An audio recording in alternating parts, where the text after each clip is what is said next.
Nestled at the base of the Homer Spit, Mariner Park Lagoon salt marsh provides nesting and foraging habitat for migratory birds. With many easily seen species of waterfowl and shorebirds, birders visit from around the world.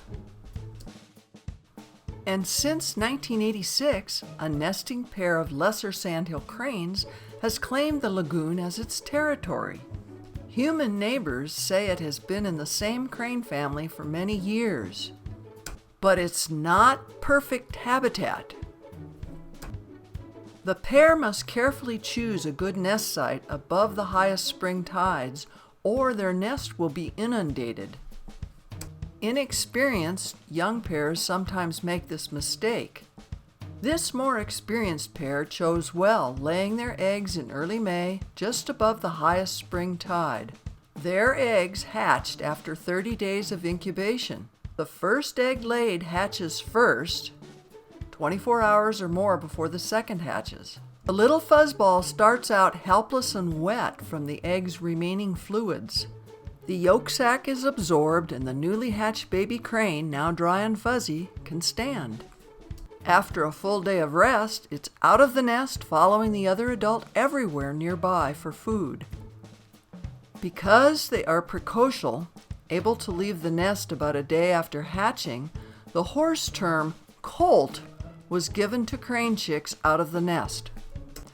The younger colt usually joins the other adult a day or two later. In Homer, Alaska, where food is plentiful, most cranes hatch 2 colts each year, though they don't always survive. Predators are a huge limiting factor in colt survival. For crane pairs nesting in coastal marshes or sloughs near Kachemak Bay, bald eagles are a serious predator. Numerous times a day, eagles will swoop over the family trying to take the colts. An experienced nesting pair can fend off eagles and still successfully raise their young. But it requires constant vigilance. This pair was always on the watch, eyeing the eagles on the ground or up in the trees, ready to spread their wings and fend off the eagles. In this urban lagoon, other predators include occasional coyotes, black bears, and lynx. More commonly, loose dogs are a problem.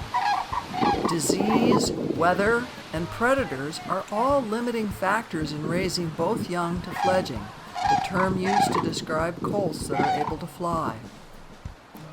In the Mariner Park Lagoon salt marsh, food is fairly plentiful, including such delicacies as small fish, invertebrates, insects, worms, clams, and tubers. Most of their first couple of days, they forage in the lagoon close to the nest site. Tall grasses provide resting places for naps, and a wide variety of food keeps young colts well fed.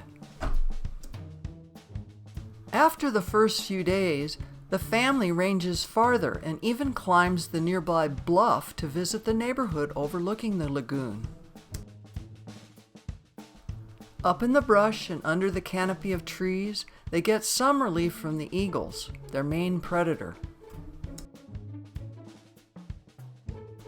In lawns and gardens, they find plenty of earthworms.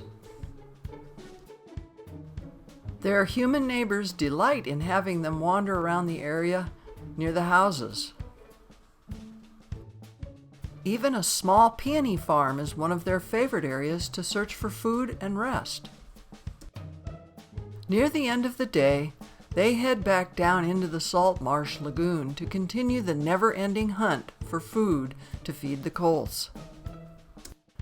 Hunting is good in the salt marsh's upper end, where extensive interconnected little ponds intertwine with the tall grassy areas.